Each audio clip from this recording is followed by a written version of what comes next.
Yeah. Oh, this is podcast 10. 10. Number 10. Gosh, how we know that? I looked fit. I looked thinner. Look, Homer Simpson. We've got the. Oh! Look at Simpson's mouth and 2 eyes. Here. Do you want me to bring the camera closer? That's alright. Little cup of tea. It's actually a huge mug. It's the size of your fucking face, much of that. It's only a standard mug. What are you going on about? Let's look at my hands. So, it's your week, Rich. Well, I don't know. It's been alright. Apart from me, legs have been aching. Yeah, we overdone it. We've done volume training. Yeah. So times 10 on reps. And obviously with Rich, I can do arms and legs day. You can't, so it's both leg day, wouldn't it? I do legs and legs and legs day. Yeah, so I want to run to the Viking. I'll give me legs a rest. Yeah, I went to the Viking and didn't give me legs a rest. So yeah, it's a bit painful. But weather's been a little bit. Yeah, we had a monsoon yesterday, didn't we? Yeah. So I thought I'll have a bit of a run around in that. Yeah, I'll put that video up. Had my annual shower. You can't really see the wet on that video, can nah, you? How heavy the rain was. So, right, I've got some questions, Rich. Oh, here we go. Here we go. So I'll start with this one. What do people most misunderstand about you? So, you know what I mean? What makes you?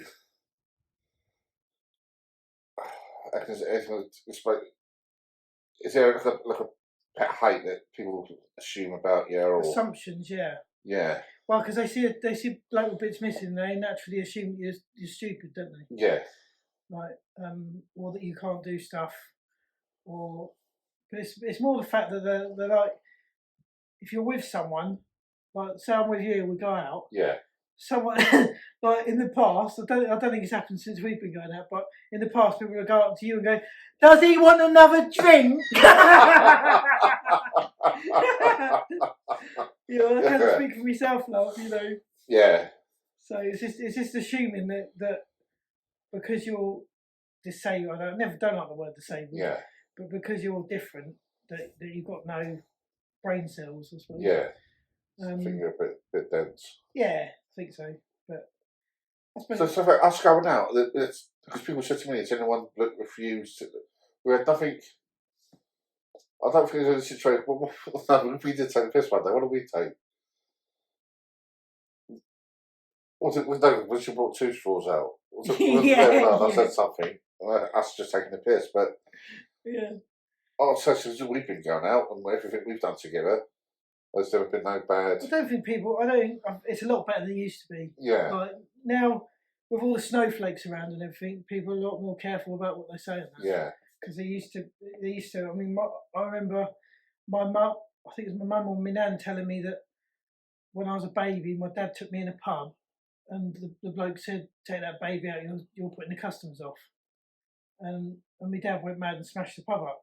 But that's what back in those days. You couldn't sue people and stuff for saying stuff, could you? So, but now people are just frightened of saying anything. Yeah. It's gone too far, really. I quite liked a bit of banter before, but now no one want to say anything because they're too frightened to offend me.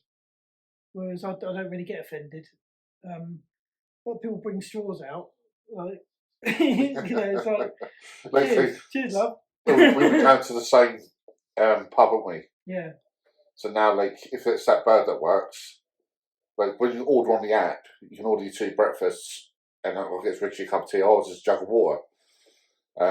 So the first time when she brought the tea out, because I always bring the drinks out first, I said, "I'll have a jug of water, please." But now she literally brings it out already, doesn't it? She knows. And it's no slow down there when it's. Yeah. We didn't get that yesterday because different. Different staff, but we're training her up. Yeah, she can get trained up. Hopefully, we'll have the other one back though. Well, I suppose it was kids when we first went to Syrups, and there was some kids looking. But Mum was like, "Look at the size of that man," and then Mum, "Why's that man eating with his feet?" Yeah, it was like it was quite funny. The fucking freak show turned up. Oh, circus is in town. So I jokingly said the first time we went out, I said, "Oh, I like going out with you because people would stare at you instead of me." Well, I think, but that's just like kids' innocence, isn't it? Yeah. You know what I mean? Yeah, I think there's a certain age of kids where when they're small, they're inquisitive. Yeah. And they look at, and then they get to like teenagers, then they like to take the piss. Yeah. And think they're being funny, and that. So it's like the little ones are brilliant because they're just like, I don't mind them looking because they're just like, I just go, what, mate? my nephew Wesley, mate, wasn't it? Yeah, he was going to try and do the fist pump, wasn't he? How'd you do a fist pump? I went, all right, mate.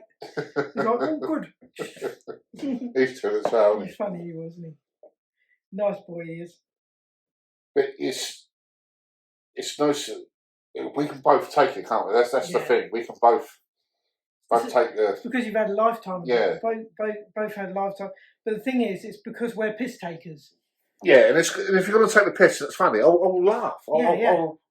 Yeah, no, it's different. If we were dead serious people, right, and didn't take the piss out of anyone or anything, then we probably wouldn't be able to take it. No. Because we can dish it out, we can take it back, and that's the problem. A lot of people can dish it out, but they can't take it back. Yeah. My family's always been like piss takers. That's all we've done. It was just banter all the time, and then whatever situation. And I don't take anything serious at all. No. Like Carl tries to have a serious conversation about stuff, and I can do about 3 or 4 minutes of like, well, yeah, we'll have to do that. Like, we'll have to do, and then a joke will pop in, and she got me with me for fuck's sake. Can't take anything serious. What can I do? I can't help it. It's just the way we are, isn't it? It's where we're built. But no matter what I'm doing, whatever situation I'm in, it's always something funny popping in my head. After stuff I have to keep in. Well, it's funny to us, but not always to others. Yeah. Because some of them can't take it. But yeah. I'm exactly the same. I always think of funny things. As someone says something really serious to me, like when I went to the hospital for my scan, I can't remember what he said now, but he was saying stuff seriously, and I was making jokes about it. And he went, "Oh, you're a jolly chap, aren't you?" You know, like, well, yeah, you've got to be, ain't you? Well, I've got this thing right in my head, and I've had it since a kid. I'll drift off. Do you know when you're driving? You must have done this, Rich. When you don't, you drive, and then you think of something. Right, I've got to fucking take Susie to her. Pick the dog out. I've got to go. And all of a sudden, you've done like 2 miles and not realised. Yeah. Loads of times I've done that, and I think.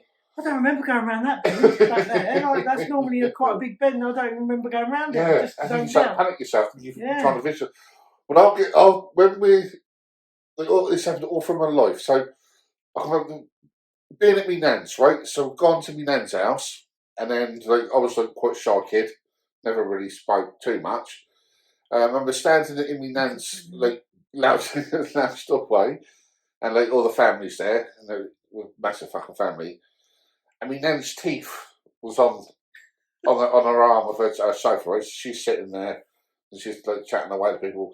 And in my head, I want to go over and just smack the fucking smack the teeth, right? Or grab them and ran them in. And I'm visioning that I'm doing that. And then the whole I'm visioning it in my head. I'm just being quiet. And then it all goes quiet, and then everyone's looking at me. And in that moment, I panicked. I think, wait, did I do it? Yeah. Did I do it? And it's not. It's because they've asked how I was. Yeah. And in that moment, it's just but I do it all the time. I think it's weird. I thought I was the only person who did that, but I'm glad you do. Because I'm exactly the same. I'm always thinking of having little thoughts in my head and stuff, and silly things. Yeah. Like little stories, almost like a dream in the daytime. But, I don't remember what I did all the time. And then I would see someone I always wanted to dunk someone's face in the fucking birthday cake. Or, do you know what I mean? All these things tripping people up. Yeah. And I think, imagine what the reaction. And it's serious, so when we've had we had key social workers come round and stuff like that, and you're just sitting there, and I think what if I just wax a kid in front of me? I'm sitting there thinking, and you'll go, yes, that's amazing. Yeah, thank you so much. Yeah, we're very good parents. We're very tried, Since in my head, I think, as soon as Frankie says something, I'll shut up. Just to see, and then in my head, I'm visioning their reaction, oh my God, and all that stuff. You can't So do that. I'm drifting off in this thing, and then when I just comes back to it again, the room goes silent, and I just go, yeah. Yeah. I don't know what the question they've asked me. I've just agreed to anything. Do you hit your kids? Yeah. But it's that classic. So my mum and dad used to give me a dig. Who's didn't in the 80s? Oh, come on. Yeah. Back in the 80s, that's the fucking way. 90s. Not 90s. I think the last time my dad hit me and my brother, and don't forget my dad's like 5'6", my brother's 6'1", I'm 5'9", but I'm fucking. We was fighting on top of the landing. I must have been about 19, 20. And then my dad ran up the stairs, sort of. Like to broke, give us like, sort of like jumped up, give us both a fucking sack, like, stop what you're doing, and went downstairs. And then me and my brother, because we couldn't laugh at him because he'd go crazy. So me and my brother was like biting off like that, trying not to laugh. We was at each other. He come up, and it was like, whoa, what the fuck? But as quick as he come up, he ran back down the stairs again. And we like, happened to ourselves on the stairs. I think that's the last time. It was always the one at me nan's, because we used to play up at me nan's, because you get away with it, couldn't you? Yeah. Because they didn't want to look bad parents giving you a dig in front of me nan and that. So they're like, stop it then. Stop doing that then. Stop it. And then they're still doing it. You can't do fuck all. Yeah. And then you forget, half hour later, he's reversing me nan's because he's put his arm on her to reverse seat. Look at us in the back seat. You fucking wait. Nan's there like, we're like, and me and my brother was like that. Sliding from he was sliding that way so the real man couldn't reach. You fucking wait, you get some. It was always wait till they get you home. Yeah. Embarrass your dad in the pub or whatever. But you know, I think that made us more respectful of our elders. But yeah, you were scared to do fuck all. Yeah. I was scared to slap for tutting or saying God. Yeah. Well, my kids constantly God. Every time I say something to them, God. But if I'd done that, I'd have clipped around the ear of it. Yeah. But I used to go, oh, like that. And she said, don't say God. And Mr. Wyke would say, I didn't say it. And then all of a sudden, my face would be burning when she slapped it. When she said, really fast and go, like a fucking whip around was. But what the fucking hell, what's happened there? Well, Yeah. I think a little slap never hurt us. You know, it certainly gave us a bit more. Yeah, the fear, innit? Fear runs everything. Yeah, so yeah, it does, doesn't it? It's like fear is all around the world. But if you don't fear your parents to some degree, then you'll never have any respect to them because you're just. Nah. Obviously, there's the other side of it when your parents are just kicking the fuck at the kids. No, that's different. For something to do. I think normal people, 9 out of 10 people know where to draw the line, don't they? You know, but then there's the few that have ruined it for everyone else and made it so we can't slap our kids. Yeah, they've ruined it for us, haven't they? I've done a swift kick up the arse a few times, like when they're misbehaving outside. Yeah, you know, fucking.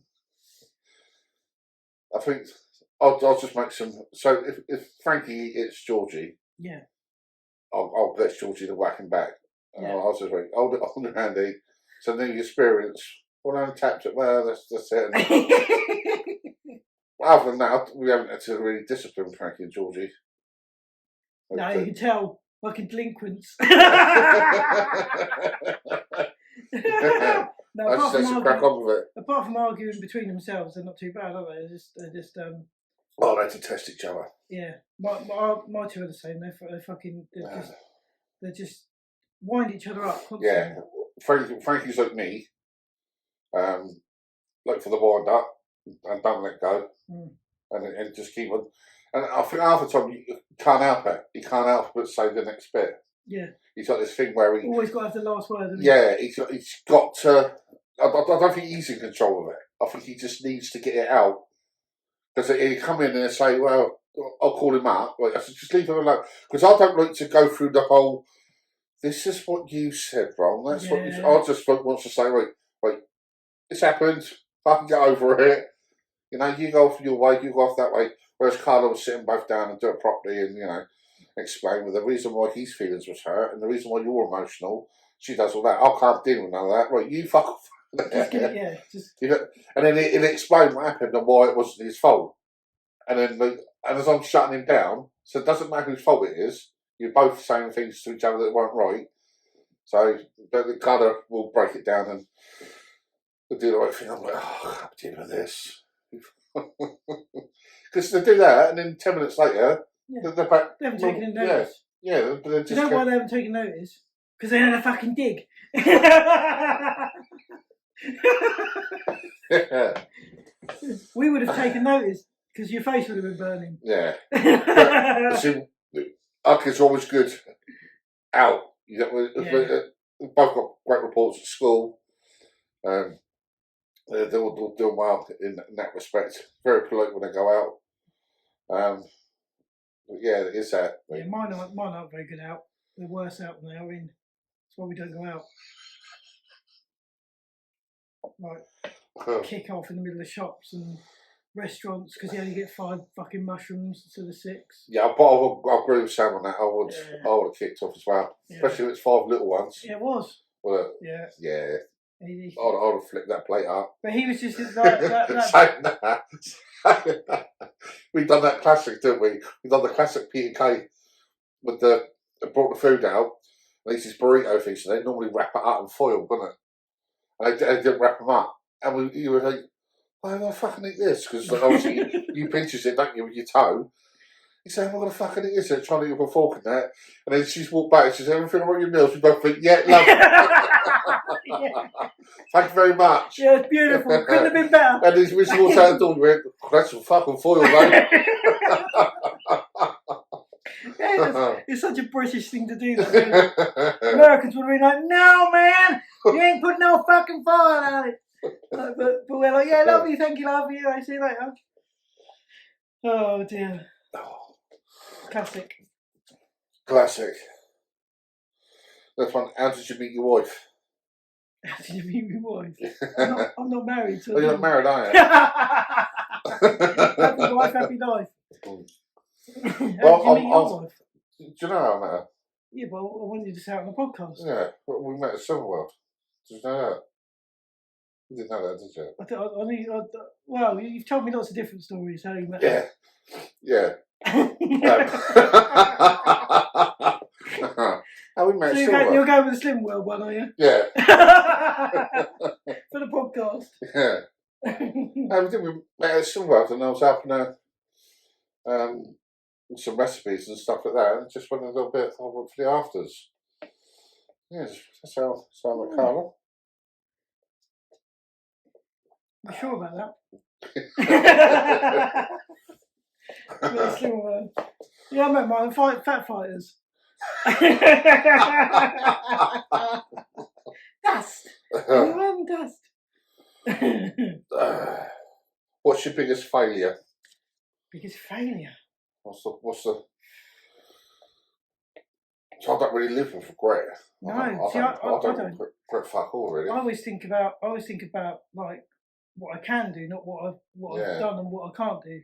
Like, people always say to me, "What can't you do?" And I never think of what I can't do because there's so much that everyone can't do. Yeah. Like there's lots of people that can't cook. There's lots of people that can't do DIY. There's lots of people that can't work on their own cars.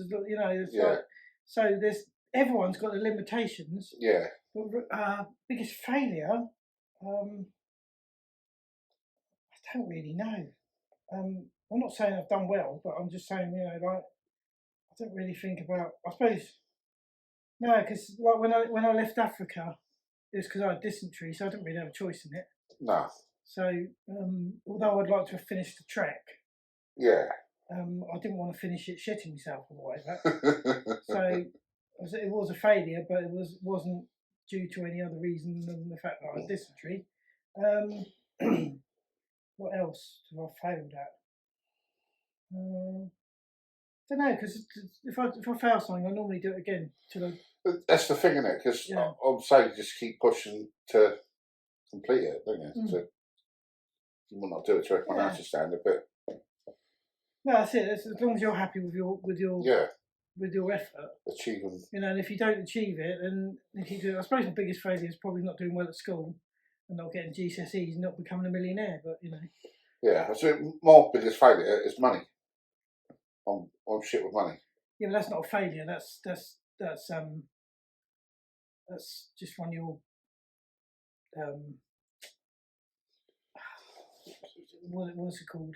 Family disappointment, I think. No, that's not failure because failure is when you try something and don't succeed at it, isn't it? But it's just something you're not good at. But then that can be learned because I'm the other way around. I'm good with money because. So I suppose you when you were younger you had money, didn't you? When you were working and that. Yeah. So I grew up having fuck all. Yeah.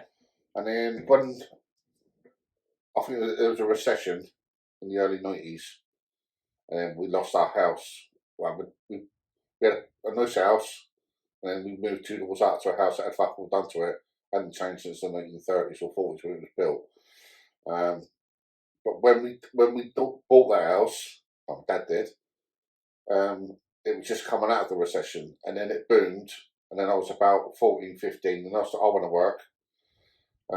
So from then I had money, and I think that from going having nothing to having like 600-700 quid a week in your pocket at the age of like 16, 17, I could go and buy and just go to the shop and buy anything I wanted. I think that's why you're bad with money because you were earning more than your parents. Yeah. And you could buy anything you wanted and you just spunked it. Yeah. Right. And it didn't matter because you just earned that the next week. Yeah. That's why you're still not good with it because you're so so I'm good used to spending. When there's one week a month where we're skin, and it's not skin, but like I have to be really careful with the money. So when I've got the smallest amount of money that I have, the better I am with it. And then if I comes into money or gets a big payday, that just goes. Yeah, the worst people to go to a supermarket shopping are the people with money, right? Because what they do is they pick up the items and put it in the trolley. They haven't got any idea of how much the end value is going to be, right? Yeah. But if you've only got 20 quid and you go to the supermarket, you're only going to spend 20. You're going to add it all up in your head and only spend that 20 quid, aren't you? So if you're shopping to a budget, you're much better with the money. So you'd buy like the cheapest chicken or whatever, and you'd fit it all in and you'd get more for your money. But the worst thing to do is have a credit card or something and just go, well, just walk around the shop, just I like that. Yeah. Because that's. I always find that does that as the. If I go to obviously I buys a lot of reduced meat out there. Yeah. I'll go through their thing, so I could do like 30 quid easier just on meat. I'll just take and freezes it. So it does save money, but on that outlay of because we're like shop daily. Because you're buying a lot in bulk, you're still spending more money, aren't you? Yeah, and then then I goes around to look at some different bits and pieces I get, and then I'll find that there's new things on offer. That middle, so I've only got the middle aisle with Lidl, but in Asda, down there main middle aisle on the end of each thing. Is their offers in it, and you find yourself, hey, you got to buy it, haven't you? The car oil does me in that big Asda. But no, it's if you always like shop to what you've got, like say you needed to spend £25 a day on food, or that's a lot of money, but say you had a certain amount, 20 quid a day or whatever. Yeah, mine's 20 to spend, and you stuck to that. Then you would spend a lot less money because you'd probably buy better stuff. Yeah. And you'd waste less, wouldn't you? That's what I find about shopping daily. So we said the other day to me, I've got some mushrooms that I bought for a meal. Yeah. And then we didn't have that meal, then I just forgot about it. But I shop daily, one, to get my steps in every day. Mm-hmm. So even if I don't do any steps at all, if I go out, I start doing it over 1,000, just walking around there. Yeah. But it's go to choose to just buy the stuff that I need. Yeah, because you don't waste it. Then, do you? Trouble is, you spend more on petrol going to. Probably cost you 50 quid. Yeah, but this is why I don't know if like fruit and veg is different now. But I can remember Mum used to do one big shop, and it lasted all week. You buy something from the supermarket now, you come home, a couple of days later, it's Aldi's the worst. It's like fucking you've got like a bag of hooch, isn't it? It's all slimy in that. It's because back in, I don't know if your mum had a larder, but we used my nan had a larder and stuff used to last ages in the larder. Yeah. But I think the reason it doesn't last in your house is because it just gets eaten, doesn't it? The salad don't. No, the salad don't. The salad's there for The weeks. salad and fruit seems to be alright. That don't go, but I suppose. Lettuce goes brown in about 2 days, doesn't Yeah. it? And stuff like that.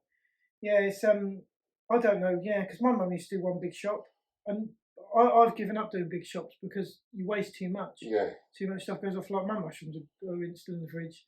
So I was going to have a mushroom on there. Yeah, mine's still in the fridge. Yeah, if my mushrooms are alright, that's the only trouble with doing a podcast in the house, isn't it? I didn't even think of that. Is it a cold caller? And it's a load of rubbish as well. Answer us. It's got loudspeaker. Hello? System from BT. Yeah, delivery system. Right, I'm going to turn the phone off. I'm looking now. You get double glazing, telling you want it for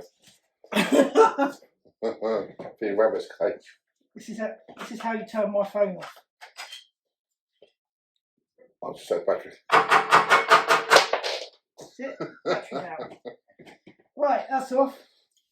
That's gone. Hopefully the bottom thing doesn't ring. Fucking hell. Where were we? Fruit and veg, yes. Yeah. We've done that bit.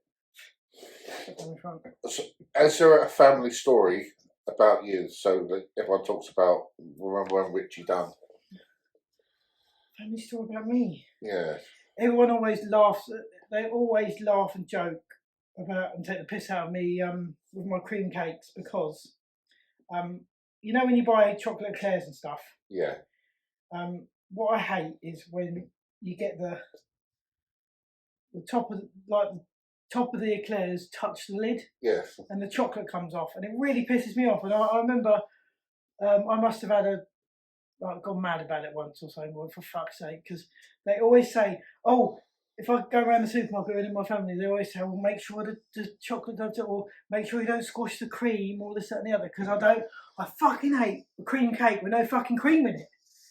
You know, what's the point of having a cream cake if you just whip the cream, or an ice bun? You know, when you get an ice bun and they put it in the bag, and then you take out the bag and the icing's still in the bag and the fucking bun.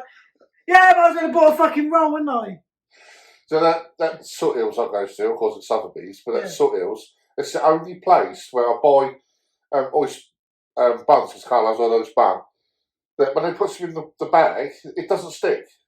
The oysters don't stick to it. Everywhere else I go, you get this bun, and it's just a bun, and it's you rip the bag open and try and lick it off the bun. It's the consistency of the icing, isn't it? Yeah. But yeah, it really pisses me off when you end up with a chocolate eclair with no chocolate on. That's just a fucking cream shoe thing, but they can't see that. They just think it's fucking hilarious and take the piss out of me. But I know what I'm all about. But that's the only thing I can think of, like family stories wise. Apart from obviously the things that used to happen when I was a baby with my dad. But what about you? That's quite a few, I suppose. There's the ones obviously me falling asleep. Used to fall asleep everywhere. Paul got me a sleep apnea machine. The dog was eating the dinner and stuff like that. I think it was a story of when we used to go fishing. I didn't know how to shit in the woods. Mm-hmm. So I was like, so I used to hang from the tree. So when I told this, so that it was like my dad, my uncle, and all his family, all the fishing crew. It was the Littlefields. We used to go. The old man used to run the community club. So when this story came out, so I was about 12, 13, I suppose.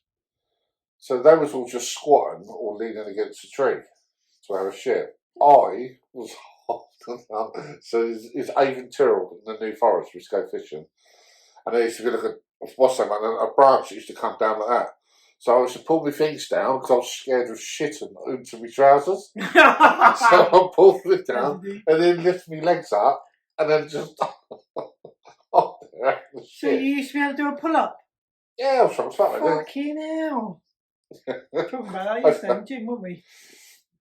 Yeah. He's not. They freaked the piss out of me. He's in the fucking. Someone caught you doing it, did they? No, we was talking about it, and I said, "Well, I was onto the tree." My dad went, "Fucking what?" I said, "Well, I was onto the thing." And he said, "Shut up." What to do? Well, yeah, it's a piss at me for that. It was just. It was always. So we've done the other podcast with it. Nat bait, when I get bit by gnats. Nat bait. Dog bait. It was weird when he was talking about that, and then Rob said about me getting bit. Well, that was fucking funny, eh? What, getting bitten by a dog? Yeah, it was one summer, just got bit all the time. I've never been good. I've never been good with dogs, really. I don't. I think it's because I put my foot out. They don't. Yeah. They don't like it. Yeah, they don't like it. I've always had a fear of dogs, especially big ones. Yeah. I'm alright with like dogs that I know, like Dixie and that. Yeah. But and my own dog and that. But it's just strange dogs. I'm not really confident with them because they don't know me and I don't know them. Yeah. Don't touch strange dogs. Or anything strange. Or anything strange. What's your favourite job? Yeah.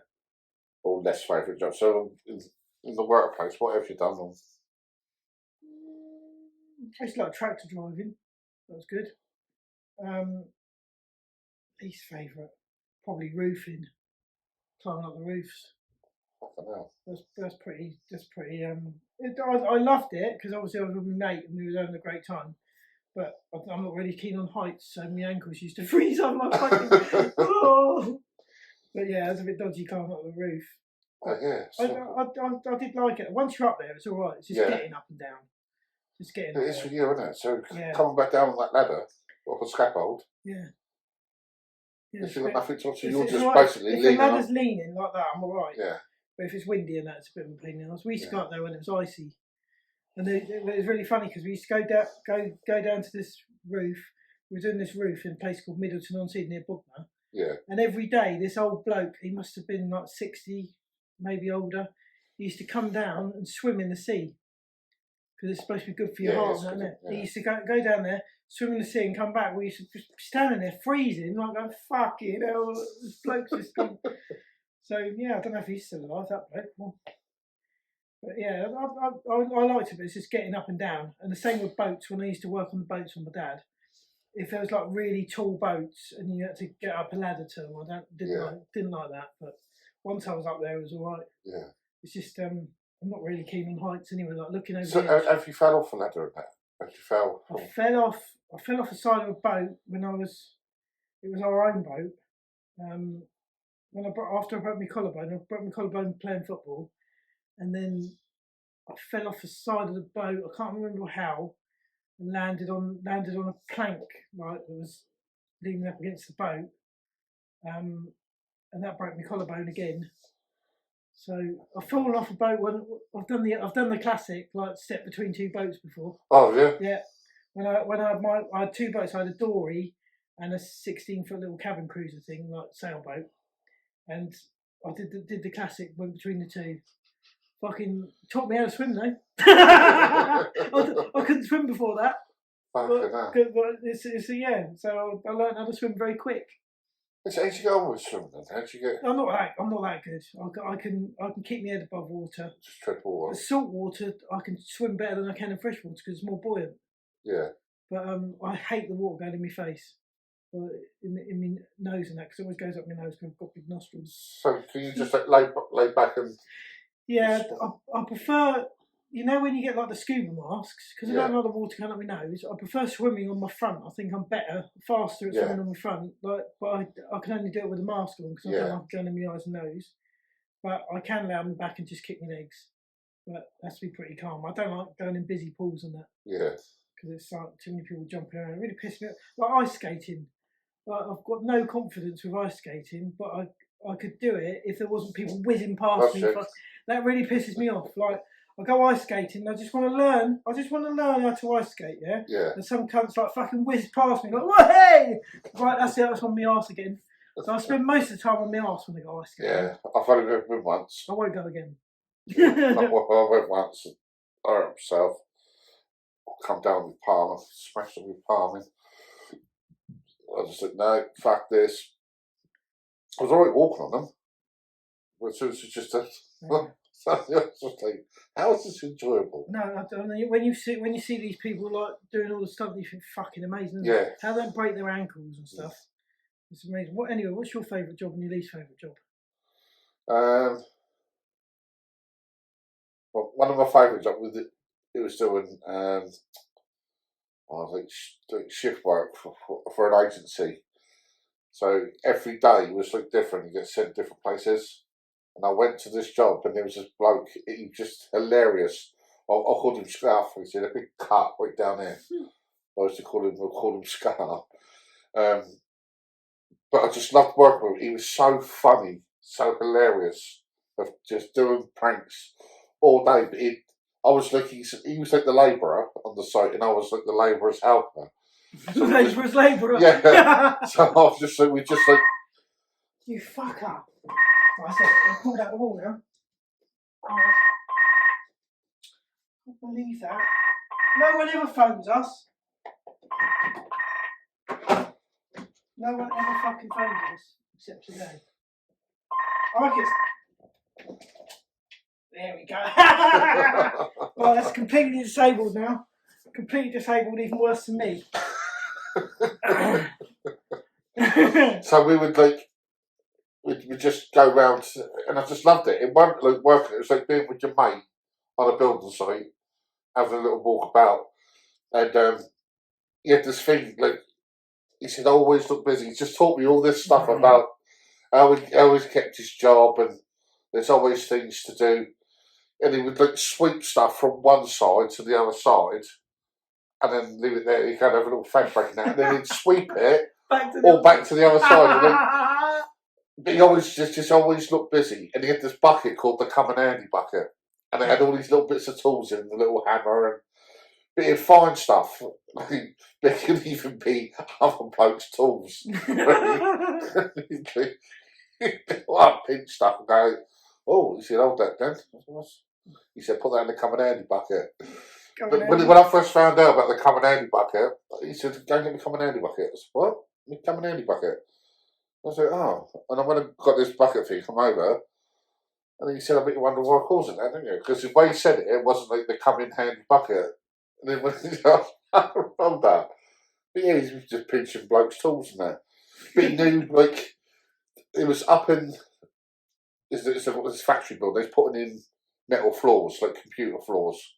So they, don't know what they are for, but they're like metal tiles on little stilts, and it's like obviously they can take out and lower the computer cables down. But up in the loft bit, they had these great big like the heaters for the air conditioning system, and they were lagged in the stuff. But when they were so big, you could lay on them. And so then through the roof, you had this walk board, and you had to step over them to go through. And he took me out there one day. He said, "Come out on this bit." He said, "We'll have a little kip." He said, "Go out." He said, "Lay on that." He said, "He said, it feels like a hot water bottle, doesn't it? It feels fucking lovely." He'd set his alarm on the watch thing, and then we'd be like, "Fucking hell, you can't get away with this." But I loved it. But then he'd book us in like for like 14-hour days. Like, money was shit back then, but it was. So if you're doing 14 hours and sleeping, and then we'd come in on a Saturday. We used to go in on a Saturday, sign in, walk around the lake, and then he'd come back to the bloke, and then he would like, get the page and he'd sign in like, down halfway down here, because he'd roughly worked out. So everyone else would fill in, and it looked like it was fucking brilliant. I loved that job. So it was no like career defining thing, but I just every day I was like, couldn't wait to meet him. And then find out he was a liar. He told stories like, but I was like, oh, "Fuck off, mate! Fuck off, there's no way." But the way he told them, and you could see in his head he was making art as he went along. It was just fucking brilliant. I just loved him. The worst job was the meat factory. Really? Working in the meat factory. Oh, even now. So it was down at Farlington, and they just mainly dealt when I was there. They mainly dealt with ox heads. So it'd just be ox heads coming in or whatever. And obviously I didn't have to cut the meat out. It was like them metal gauntlets. So you had the boners who would cut all the bits and pieces off. So they cut the cheek out, the tongue out, and all the bits and pieces and that. And it all went to some went to dog food, some went for like human consumption. So the dog food bone got sprayed blue. So that goes into this fat. Fucking hell. But I'm not squeamish, but it just fucking stunk. I'll never get rid of that smell. Like, it was horrible. But then when you'd be working in and out getting deliveries and stuff, like when the new lot turn up, you'd have all the meat people like smoking a fag and all congealed blood in between their things and that. I was like, oh, I hated it. I detested that job. No, it doesn't sound very nice. It was, but they was like throwing like, the oxygen was turn and they just like, all get tipped on the fucking floor. And I think like, I know it's like sterile and it's all jet washed out and that, but people still walk with the and then that's going into fucking food. Yeah. Ooh. Surprised you eat meat now then, after that. It didn't put me off. I even watched, so there's like Seaspiracy and Cowspiracy. When I watched the meat one, it didn't bother me. When I watched the fish one, it did bother me. Have you seen them documentaries? They're really good there. It tells you about how like tuna fish, how many other fish die by you getting this tuna, all the other like solid stuff. Really talk about all the plastics that's in them and stuff as well. Yeah, once much that it's like the shark fin soup, and they'll just cut all the fins off. That's cool, isn't it? Yeah. They cut the shark's fins off and chuck the shark back. Yeah. So it's all about that. But the sea one, Seaspiracy, I really that put me off. I said, fucking hell. Because I love tuna. That put me off it. I thought, like, what goes through to get that?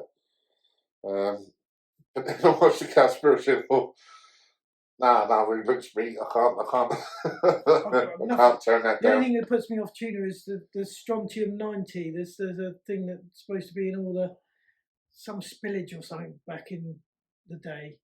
Oh, right. All the tuna have got this chemical in them because it was spilt somewhere, strontium 90 or something.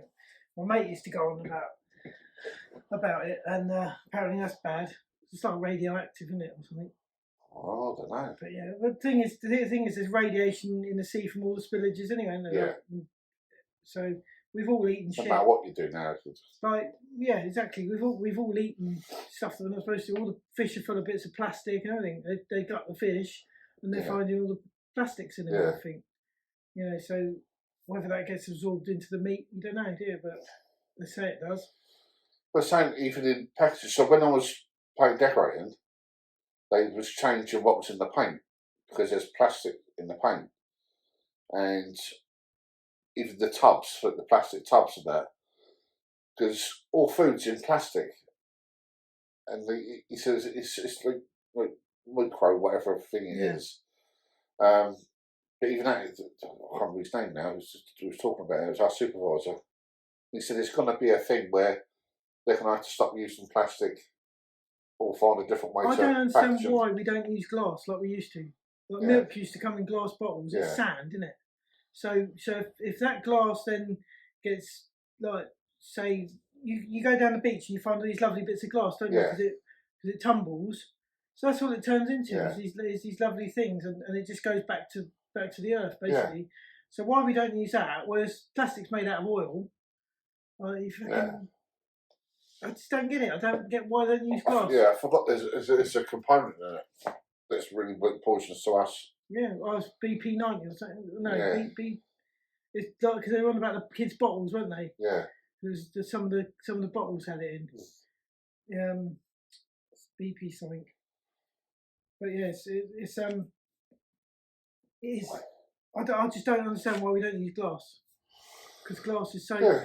It's so. Well, but I suppose, but obviously it must be cheaper, isn't it? It's got to be cheaper. Plastic. Everything's all down the cost, isn't it? It is, but the thing is, glass is reusable. Yeah. So if you make one glass bottle and it costs 3 times as much to make as a plastic bottle, the milkman used to take them away, fill them back up, so you could use them more than 3 times or whatever. Yeah. So this is what I don't get, and at the end of it just smashes up and makes more glass. So you smash them all up, make more bottles out of them. So it's just. I just think like where obviously when we was kids, now all your toy guns and or made in Taiwan or China and that. But I don't know how clean it is now out there. But fuck me, back then it must have been really bad in there. The pollution that in there. It's terrible, isn't it? Like have you I seen think it's still bad now, isn't it? have you seen those plastic rivers? Like the Yeah, rivers just fucking. You could walk on the back. Watched a documentary where the kids were going, where all our rubbish was going out to them, and they were going through it and taking like, little bits of copper off the TVs and they're like just walking on it, like glass and fucking put no shoes on. That's what they've done all day. Some of it was like smouldering where they'd burned parts of it. There's massive places that are just piled on with rubbish. Yeah. Like carrier bags and everything else, and they just go through it all and trying to. But it's so ridiculous that we can, use glass and stuff like that, and other things, paper bags instead of plastic. Yeah. And we don't. Yeah. Paper bag. If you drop a paper bag in a puddle, it just melts, doesn't it? Yeah. Americans have been using paper bags for a long time. Yeah, they are shit though, aren't they? Well, they can be, but I've had some Morrison's ones that were really good. Yeah, how do you do it? I do a paper bag now. Yeah. I think they've got like a wax coating on them or something, but they're still biodegrade, whereas like a bloody plastic bag won't, will it? But it's saying that, are you a recycler? Well, I put stuff in the recycling bin. I do like to make stuff out of other stuff, so I do collect shit to make other shit. Yeah. So I do recycle as best as I can, and then anything that I haven't recycled goes to the scrapyard where it gets recycled. Yeah. I used to go down the bottle bank a lot when I was drinking. I was down there doing that. What? Trying to find out if there's any dregs in the bottles. Some bottles. I used to like. They've changed now, but they used to the big skip ones. Yeah. The big used to throw it, to get the bottle and just launch it in there. Yeah, and smashing that. Yeah, no, that's good fun, that, isn't it? Yeah. Now they've just got them like the ones on wheels and you just tip it in. It's like, oh, boring. This ain't fun. No, there's nothing better than. Do you know what I like to do is when you go out and there's a big iced up puddle and I pick up the whole lot and just let it go like a sheet of glass. That's just good fun, isn't it? It's harmless. Which goes to the next question. Next question. So what advice would you have for your 18-year-old self? So if you could go back to when you was 18, is there something you'd tell yourself? I'm going to tell myself, if I could go back to tell myself something, just don't take any shit from people. Yeah. I suppose. Because now I don't like, people talk shit about you. Chat shit, get cancelled. Yeah. But if people chat shit about you, it doesn't really matter, does it? No. Like, at the end of the day, it's just like. I explained that to my kids. Yeah. That's what I'd say. Just don't worry about other people because people worry too much about others and don't get on with their own stuff. Yeah. And sitting there thinking about what else. Yeah, think about. It's better just to think, well, this is my life. I'll do what I want. Get on with it. If I haven't got other people's approval, it doesn't matter, does it? Yeah. Because she's like that, she'd say someone, one of her friends, I don't think she likes me. And she says whatever it is. And I said, so what difference does that make? And then she paused for a bit and said, don't make a difference, does it? I said, all it is your reaction to what you think that she thinks about you. And it just means that you won't be friends with that person, but does that matter? Because you can be friends with other people. So. Well, at the end of the day, you can't change people's opinions. No. And Carla used to do that a lot. Carla would sit there and argue and try to convince people about something. And then when it's come away, I say, but why have you bothered doing that? You come away thinking that you've changed that opinion, but you might not have. It's the same with it. I said, you've got angry, you've got upset. Yeah. I said, who gives a fuck what they think? You know your truth, so just... It's like Brexit, isn't it? Like Brexit divided everyone, and the same with the jab thing. There's always something. And the thing is, I've got my opinion, and I was a Brexiteer. I was an anti-vax, not an anti-vax, but I didn't want the jab. Yeah, you didn't want it, did you? And this and the other. But then so many people get so irate over the fact that I wanted our country to be independent, and I have my reasons for wanting that. And I have my reasons for it. But then you speak to some people, and they literally disown you because of it. Yeah, well, it was one of those. I lost so many friends over Brexit, right? And it's the most ridiculous thing because you know, at the end of the day, I was right because we won. But no, it's the most ridiculous thing, you know, like falling out with people over such stupid bloody things. And half the time I was just saying stuff for as a joke to wind people up anyway. To have a bit of fun, and they got so irate and unfriended me and everything over the silliest little thing. And you think, how fucking pathetic is your life that you can't, you know, you can't take someone else's opinion. Yeah. You know, I'm not trying to tell them that they should how they should vote or whatever. But people are just so worried about other people all the time, aren't they? Yeah, so especially with like politics and that, when people start talking about politics, I think, see, I don't know anything about politics. I don't know how to change anything. No. And all I know is if you're taking something like this that needs a load of money, it's got to come with someone else. Yeah. So they're fucked either way. So there's no real. I know they're bringing different laws and all that stuff, but I'm not educated enough to. All the false promises, isn't it? Like they promise stuff, this, that, and the other. Then the other party will promise it, and that party promises that, the other party say, no, we can't afford it, blah, blah, blah. They're always just trying to fight against each other. Yeah. You know, and neither of them are going to fucking do it anyway. Yeah. So they're all bollocks. It's just. And they always moan about whoever's in power, right? And I think so going back, like, I'm no historian or nothing like that, right? But going back, has there ever been someone that's like, I know he was really good. Everything he done was fucking brilliant. Or she done. I don't think you can ever please everyone. No. Like everyone's saying how everyone's going now. Oh, we need Labour in this, that, and the other, but they don't remember what Tony Blair was like because they were bloody millennials that weren't alive in that time. So it's I just feel bollocks. I don't think any one person should look like Putin. Like, how the fuck has he got all that power? He's a fucking loon. He hasn't. He's not democratically got that power, has he? He's forced his way in and. But he has. He's done it. He's achieving that. I mean, you got to admire his achievement, don't you? But you know, just that one little fucking 4'6" man has managed to rule half the world. Yeah. You know, and I see a thing this morning. They're dragging kids off the street and forcing them to join the army. Yeah. You know, like young teenagers and that, forcing them to. But Germany, join the army. I think, that's sort of, Germany gives him £1 billion a day in energy. Fucking Germans are just as bad as Russians. You know, the Germans have always been bad anyway, haven't they? Even now that they're trying not to be, they're still not. They're still not perfect. No one's perfect. We're fucking all evil bastards. You know, we've been evil in the past. But like, I'm not interested in politics. I'm not interested in like world affairs. I just get on with what I'm doing. My dad used to say, never talk about politics or religion. It's true, because as soon as you talk about politics or religion, it divides everyone, and you end up in an argument. Yeah. And it's always causes arguments. Politics, like any politics going on, any religious stuff going on. You know, because I'm not religious. I don't believe in religion. If anyone says, "Oh, I'm religious," I say, "Well, I'm not. Thanks. It's not for me." And then they get shitty over it. So it's like, you know, there's a lot of subjects like that, but politics and religion are the worst two to speak about because it's so divisive. But even like sometimes when you get drawn into something, and then you think like, that's just fucking good idea. That's brilliant. That is. And then later on, you'll see something else. You'll think, oh, but if they do that, it fucks out.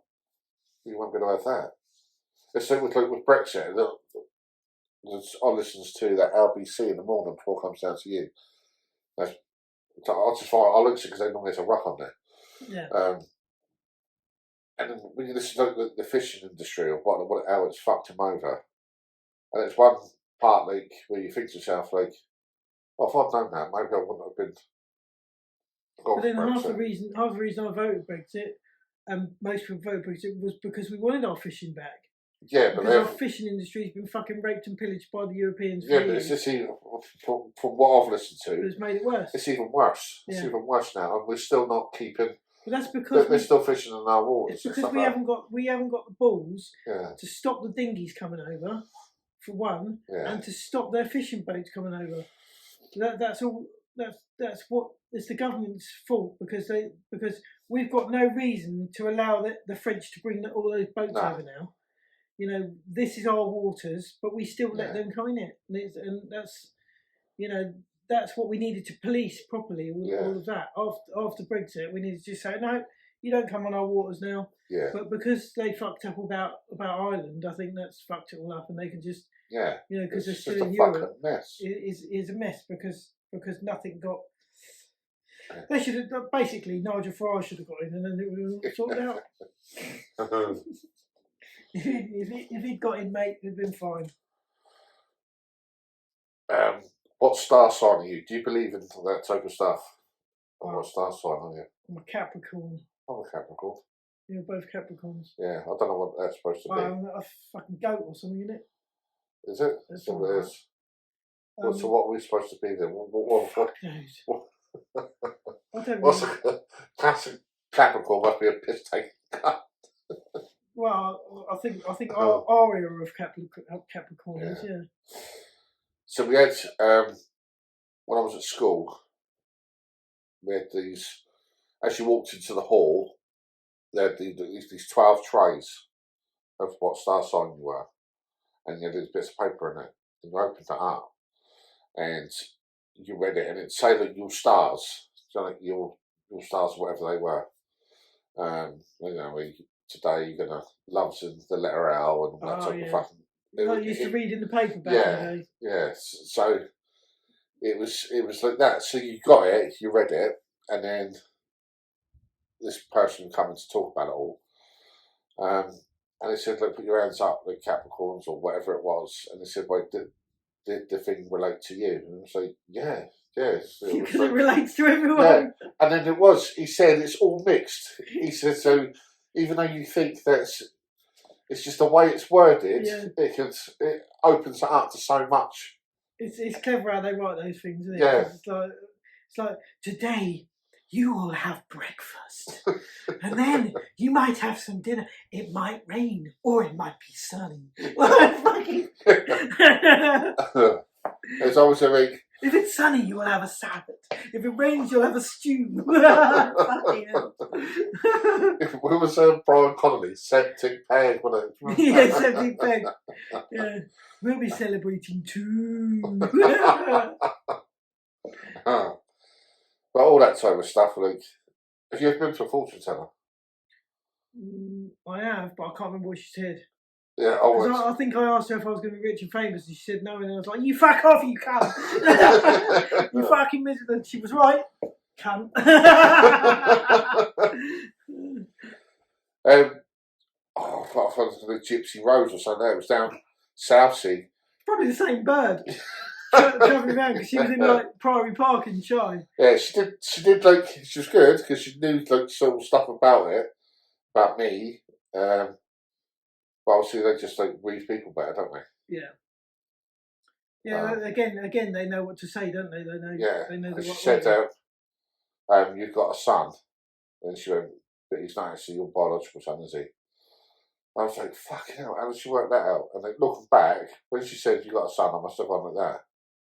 Do you know what I mean? And they pick up your facial expressions. But yeah, she did say a few things. She didn't give me anything that was going to happen. She just said, "Be lucky." Be lucky. But she wanted more money at me. She did.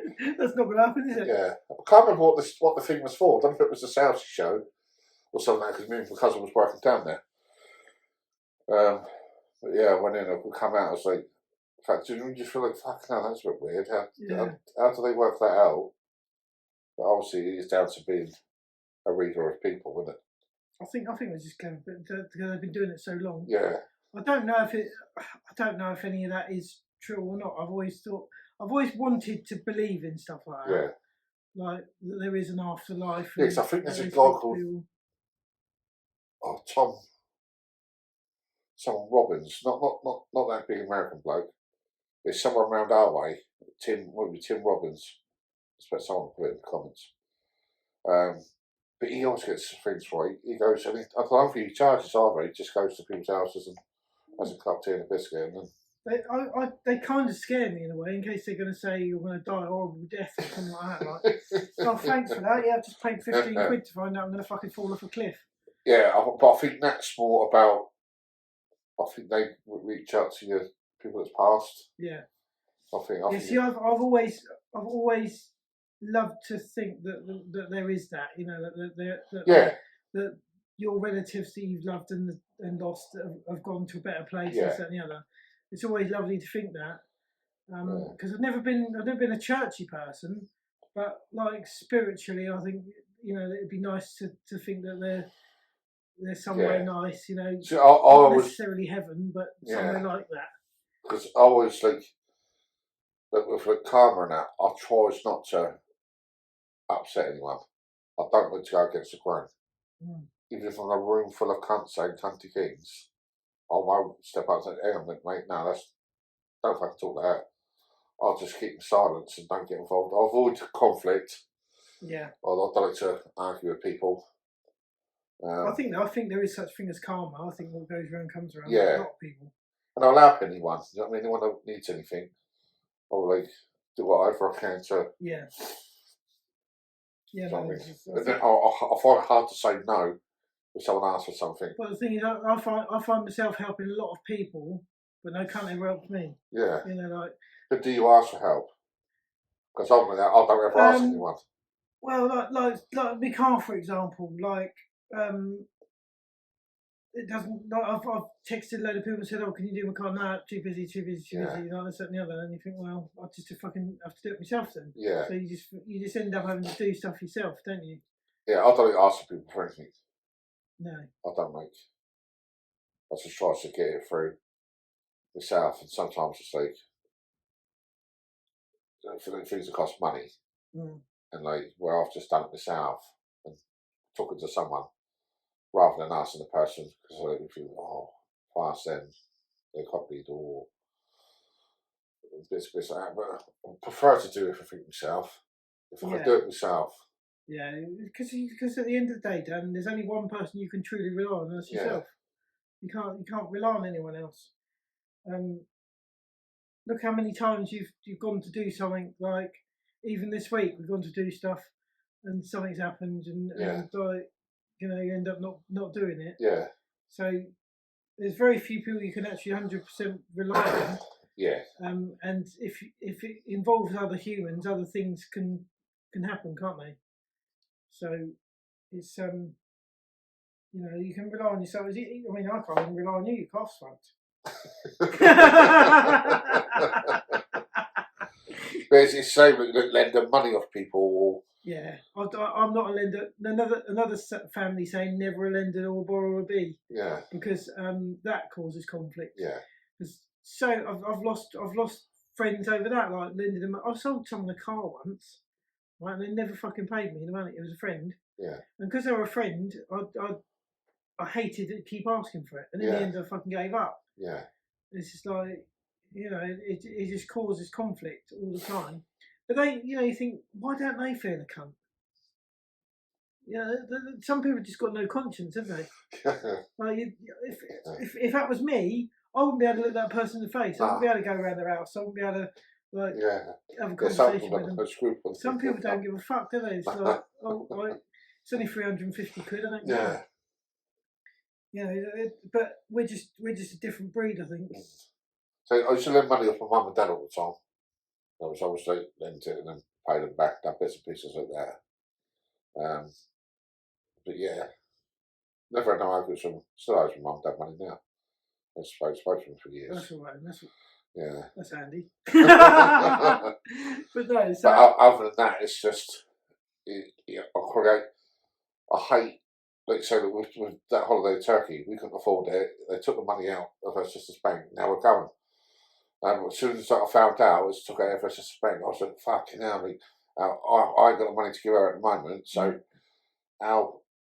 she's got the money in bits and pieces. And it was like, "Oh nah." Because that's why, and then you're constantly going to think every time you see, "Oh God, I've got to pay back the money." Yeah. Well, and she's going to think, "Well, when's you going to pay back the money?" Yeah. And it's just it's a fucking. Luckily she's fucking spot on. If she's got plenty of money, it's all right, isn't it? Yeah. But it's just having that. It's just having that looming, isn't it? Yeah. All the time, that thing. And I've looked at with times, like, if you says, can you pick me up at 10, I'll be here at 9:30. I'll sit outside in my car for half hour. I'm the same. I'm always early for things. Yeah, because I hate being late. I hate being late, and I hate people being late. So I'm all right with that. All right with people letting me down. No, but say when you text me in the morning and say I'm going to be like, I don't mind that. Yeah. But it's just like when I'm selling a car or something like that. Oh yeah. People say they're going to be here at 10 o'clock in the morning or whatever, and like I sold that mobility scooter the other day. I was gonna wait until they come round, and then I was gonna go out, right? Yeah. Then all of a sudden, oh, can I come a bit later? All right, how much later? So then they've changed it from 10 till fucking 2. So now I've wasted all that time because I ain't got time to go out. Yeah. You know, I've got to wait till they come again, and that's what I do get pissed off with that. Yeah, because it fucks me day up. And you know, because I make the effort to be early for things, it doesn't really matter when we go to the gym and that. But I even get worried, like, of my car breaking down. Like today, I had to take Kirsty's friend to her new place, and come up the motorway and just there, and it was all like backed up. That little bit on the motorway. All the time I was fine. As soon as he was pulled up the thing, I looked down at my car and I was looking for lights. I thought, if he breaks down now, she ain't going to get to her appointment, and I ain't going to be able to get to Richie. And it just pops in my fucking head. I'm the same with cars. That's why I don't really go anywhere because I'm always trying to fucking break down. Even when I've got a nice, reliable car, it's always that fault, isn't it? It's because I had so many shit cars that used to break down all the time, I think. And but she didn't have to be there till 10:30. Yeah. And I made her come to my she was at my house at 20 to 8 this morning. Well, we had, when we went out to get the trainers yesterday, we had like 2.5 hours, but I was still worried about getting back in time to pick Thomas up for school. Yeah. So I'm always like that. And in the end, we ended up like sitting at the school for an hour because I didn't want to drive away back here like for half an hour and then go back again. But I always just said, so I'll get to the school, sometimes I'll get there for 2. Yeah. Because I think so, as long as I'm there, the kids are going to come out to me. It don't matter. It's like, yeah. Well, I've always been at that, get there early. No, I'm exactly the same. I'm always like, because if the car breaks down, you can still get there if you walk or whatever. You know, it's funny, isn't it? But I do like being. I don't mind sitting in the car doing stuff anyway. I always tinkle with my phone. I don't mind. Well, I'm forever in the fucking car. I'm always dropping someone off and picking someone up. But that's our time, isn't it? Like with our bit of time to ourselves, and I don't mind that. Like sitting in the car, like editing videos or tinkering about. So, you know, apart from that and sitting on the bog, it's the only time you get to yourself. My kids unlocked, so we've got downstairs toilet. So as soon as I get in, I go straight into the toilet, lock the door, sit there, and then the door open up, and then we Kirsty normally, and she say, "So who's got what for dinner then?" I say, "Well, so and so's got this. I bought that for that. Leave that one there. That's mine." Right, and she go off, and then Georgie come back. "Dad, can I go out?" I'm thinking, trying to have shit. Trying to go through my phone. I used to put it on Snapchat when I used to turn like on Snapchat on the fucking loo. You want to get a lock, mate? You can do it on the outside. Use the upstairs toilet. It's the same one. Can you not fit in the upstairs toilet? When you look at from the inside, it's got like a little what's the name switch thing. But on the outside, they've got this. It's got a knob with the screwdriver bit in it. But you can hold the knob and turn it. You can turn it with your fingers. Yeah. Well, obviously, it's like for like. I bet that is question number 10, isn't it? Your pet hate. Oh, so the influences.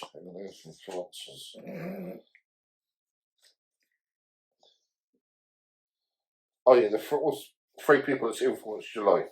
3 people that influenced my life. Definitely my nan. Because I used to spend a lot of time with my nan when I was a kid. Who else has influenced my life? My dad, definitely, because he used to just like say I want to ride a bike or drive something. He used to convert stuff. So my nan and my dad.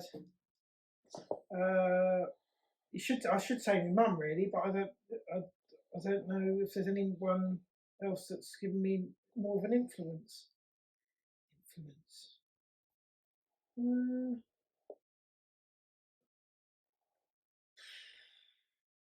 Just trying to think of who's in me.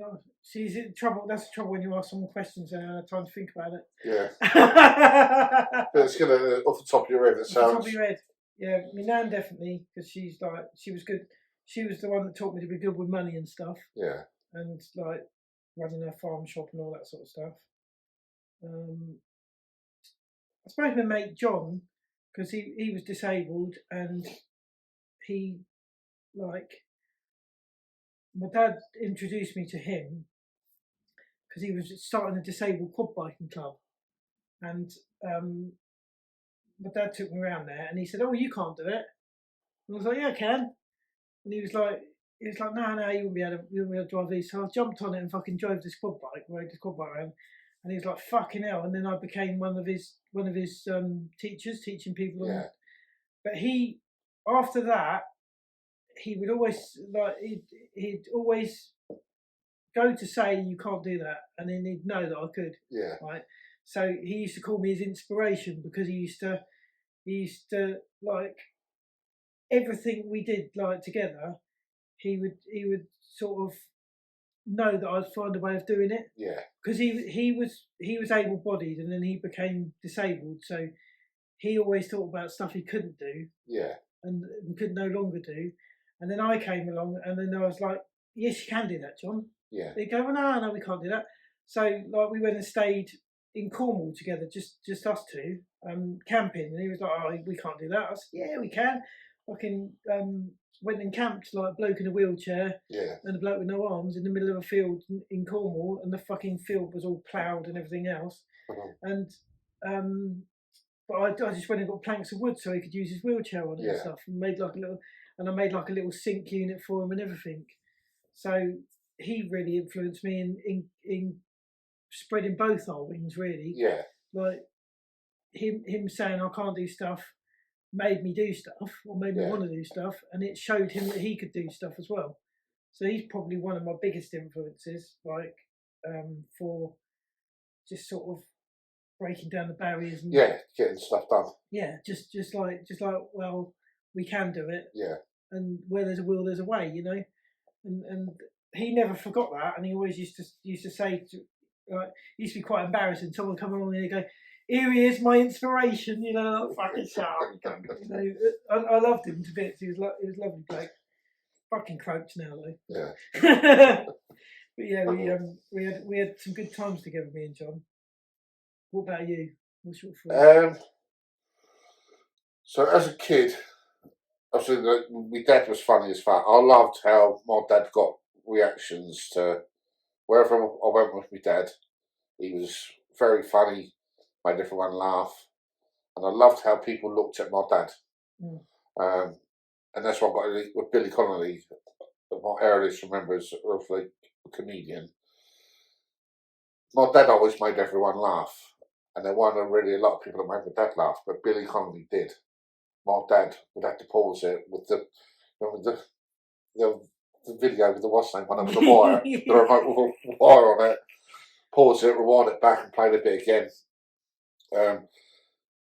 And it was great to watch that. Some of your earliest memories, and that's why I love like comedy so much, and how it helps get over the darkest situations you're in. You can take the piss out of it, and it unarms it. It's not I mean, whatever situation you're in. It's not always like the best way to look at it, but that's how I cope with. Yeah, no. With everything. Definitely the best medicine, isn't it? Yeah.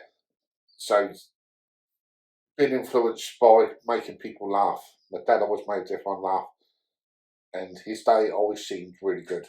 He always seemed like funny. Obviously, a lot of it was growing up in the pub. So dad would always get all pissed out and we'll take the piss. And but someone that I wanted to be like was my Uncle Derek, because he just seemed to have everything. He had a good job, earned good money. His house was always like, he was a builder and that, but it just had amazing houses. The house he got now, if I won the lottery, I would want to buy his house. It's fucking lovely, it is. But he always looked smart, dressed smart, and there was just something about him that I was in awe of Uncle Derek. Like, But he's a nice bloke. We could always have a laugh, have funny with. I've a few falling outs with him. I used to work with him. But yeah, even like now, like say, I'll take you down there one day, Rich. To meet him. Fuck it. Got a full size snooker table. And Nice. he lives in Portchester. You Fucking still love talk it. to him then? I haven't spoken to him for years, but I know so much just turn out, he'd take a piss out of me, and then have a cup of tea, talk about life. He's always been a genuine, but like, oh no, he's one point. You can't read and write. Like you can just about do things like that. Don't send him a text then. But he was like, so there's like family photographs of like when I was kids and that. They're fuck all. And he had like chickens in the back garden, so he'd have like this. I think his nickname was Bunny, and I don't know if it was his breed of rabbits and also rabbit stew and stuff like that. I'll be corrected if. But his nickname was Bunny, and I think that was what it was from. But they come from fuck all. Yeah. You know what I mean? My mum's side, my dad's side were poor, but my mum's side was fucking skin. They had absolutely nothing. And they all went on to do well. You know, I mean, I think my uncle Derek's done really well. My auntie Marg, he had a big swim like Margie and Joe. The council estate up Wimmering, and he built himself a swimming pool, heated swimming pool in the back garden. Nice. But yeah, but he was like someone I aspired to be. That I wanted. That's why I went and worked with him when I left school. But yeah, but other than that, I find you like, especially with the gym and having someone, because like I says to people, that everyone needs a Richie. You need to go to the gym 3 times a week. I think if I went on my own, I don't think I'd enjoy it as much. I don't think I would have kept to some of the stuff and then believe in it. So when you done the farmers, and we obviously Rob come up with us, that's the first time if you actually been able to do the farmers, and we put that strap on, and we got the big square one out, didn't we? Yeah. And then watching you do that, you know, I think it's like how far we've gone when we first went to the bits and pieces we were doing, to what we can do now, and we still find different ways of doing stuff, don't we? And it just makes me believe that like the strongman stuff, that I'm going to be able to reach that. I think I'm at beginner level. So if I can try and push to get to the novice level before I do my beginner, I'll be ahead. But it did make you believe that anything's possible. You just got. I've always believed you can achieve as long as you're going to keep working at it. Yeah, that's it. So when I give up painting and decorating to do work on social media, I wanted to work online. So I was fed up with like, in the summer it's lovely. I've worked painting new houses. Summer it's fucking beautiful. You finish early, it's blossom day. You know what I mean? It takes about 3 hours to gloss a house out, and you were done for the day. And it was nice and sunny and it's very cushy. But in the winter, when the site's not quite built yet, the roads ain't in, and you're trotting through mud, getting in, you're fucking freezing. You've got to try and put the heating thing on to warm the house out and all that type of thing. It just done my head in. But I've done like years of it. I was like, I've had enough of this. And everyone was just like, get online, just try and earn some money online. Trouble is with then going from a physical job to a non-physical job, that's when obviously, you know, you're not moving, are you? Yeah. So it's so that was the plus. See, I can't. I'm the opposite. I hate sitting at screens. Yeah. I can't do it because when I was at school, all they wanted me to do, like, concentrate on being good at computers, this, that, and the other. They're the future, and because they pushed me into it, I wanted to go and fuck about with cars and everything else. Because they pushed me into it, it made me go the opposite way. Yeah, I didn't want to work in an office. I couldn't do it. I got offered a really good job once. When I used to do motivational speaking, there was a bloke there, and he said, I want you to come work for me, doing like basically cold calls. Yeah.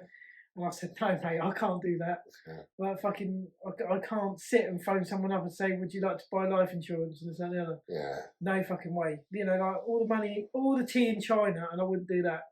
Yeah. Because it's just not something I could do. I fucking hate talking to people on the phone as it is. Let alone phone up strangers and getting I can't told to fuck off every 2 seconds.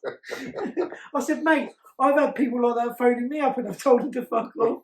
You know, there's no way I could be that person. Yeah. So, you know, however much money, I see money's not a driver for me. I know lots of people are driven by money, and obviously I'd love to have lots of it. Yeah. But if you're offering me a job where I'm not going to enjoy it, I'm not going to do it. You know, and like, even if it's for £1 million, you know, I'm not going to fucking sit there and phone up strangers and talk a load of bollocks. Yeah. You know, just you know, it's just you've got to enjoy what you do. I think. Yeah. If you can. I mean, there's a lot of people that are unfortunate enough to be stuck in jobs and hate every minute of every day. Yeah. But they have to do it. But I'm just lucky that I've never had to be like that. You know, like I've always found a way of, like with the singing and stuff. I used to go around all the campsites and stuff doing that, and I loved it. You know, and motivational speaking, I didn't really love it, but I went because it was really good money. Yeah. It was the experience, meeting all the different people. I was raising money for charity, this and the other. So although I didn't really enjoy it, that was probably my best and worst job all in one. Yeah. You know, because I got good money. I was raising money for the charity, so I could go and do the cycle rides over. But I hated doing the actual talk. You know, like didn't really. It just didn't feel it. You know, like. Saying the same thing like over and over again for 15 minutes at a time, you know, having to basically learn a speech. Yeah. So, you know, it was good because I got to travel around the country and everything else. But yeah, it even at the end of that, like I couldn't really be bothered to do it, you know. I don't really and it's one of them. All through stages of my life, my dream job has changed. It's like now I'd love to own. I'd love to own, have some sort of cottage with about 4 or 5 acres of land. I'd have a little small hold thing. I'd like to get a horse in it again. And I'd like to have a gym on it. Have a look at one of those big metal units. Yeah. And have some sort of gym. But 12 years ago, that would. Well, like before I met you, like I've never even. I've been to a gym like 2 or 3 times before that, and the gym never even floated my boat. I was like, gyms are for fucking lycra clad twats, you know. Like, I've never liked the idea of even going in a gym. Yeah. But now, like, I think it's only because you go in there and we go in together. Yeah. But it's just having that. We have such a laugh just going to the gym. Whereas most people go to the gym and they're dead serious and they're thinking, oh, I really need to get rid of this fat and blah blah blah. Yeah. We're going in there. We're dedicated to what we're doing, but we're having a laugh. Yeah, because we're doing that, it's not such. It doesn't feel like a chore, does it? No, and it's a sense of achievement as well. Yeah. What we're like our PBs and that, and the weightlifting and being able to do. Yeah. I mean, just over a year ago, I couldn't walk. Exactly. Yeah, that's. And then I'm walking down the thing carrying 200 kilo on top of what. That's the way you've got to look at it. Is how far you've come. Yeah. And me being, because I go, like I've been with you most of the times you've been. Like I think I've not been with you like 2 or 3 times. Yeah. I see those things as they're happening, which is brilliant for me because I'm like. Obviously, there's people that watch on social media and they're like, "Oh, what a load of bollocks!" Yeah. But I actually sit there and I see the progress, and I say to you, "Oh my God, you know, like you would have been sweating last time when you done that, or you would have been panting or whatever." And then you go, "Oh yeah, I would have." You know, like, So now I can stand up in between. Yeah. Doing sets and stuff like that. You're like doing the yoke yesterday. You're doing the yoke and you're still standing up. You won't go and sit down. Yeah, whereas before I'd go up and down and dive. I'd panic to sit down. Yeah, I think that's that. There was a bit of mental blockage there, wasn't there? Like you always felt like you had to sit down all the time. Yeah. But where we've like just gradually worked into it, and then you've got the yoke to lean on or whatever. You know, you think, oh, I didn't need to sit down. even when we did our walk along Bognor, like there was a big stretch where there wasn't any seats, wasn't there? And like you probably thought, shit, I don't know if I'm going to be able to do this, but we did it, and then it was like, you know, once you, it's the same with that. I was nervous because I've not been there, so I didn't know where the seats were, and it ruins your experience because I'm worried about. It's like we went to a few comedians, not last year, year before. I think it was before COVID, wasn't it? I'm the same with toilets because there's only I struggle like with certain toilets. Like if there's nothing in the toilet for me to pull my shorts up on. Yeah. Like so, if I don't know a place I'm going to, I know the Martlets is perfect. Yeah. Right? I know the toilet works fine for me. But if I'm going somewhere new and I haven't been in the toilet and I'm not sure, I won't go. I think fucking hell, I'm going to have to go. Like when I used to do gigs, with the band, I used to have to wait till one of my band members come in to pull my shorts up if I didn't have anything to do it on, and it's fucking embarrassing, you know. Or wait till someone I knew, like, oh, just give us a quick pull up. It's horrible, you know. But it's that mental thing of like, and you're worried. Instead of being nervous about doing a gig or whatever, I'm worried about stuff like I'm worried about shit like that. You know, and it's the same with like I won't go number 2 anywhere apart from my own because that's why I always have to go in the mornings. Yeah. You know, it's just that's one of the mental things I've always had. It's like silly little things like that.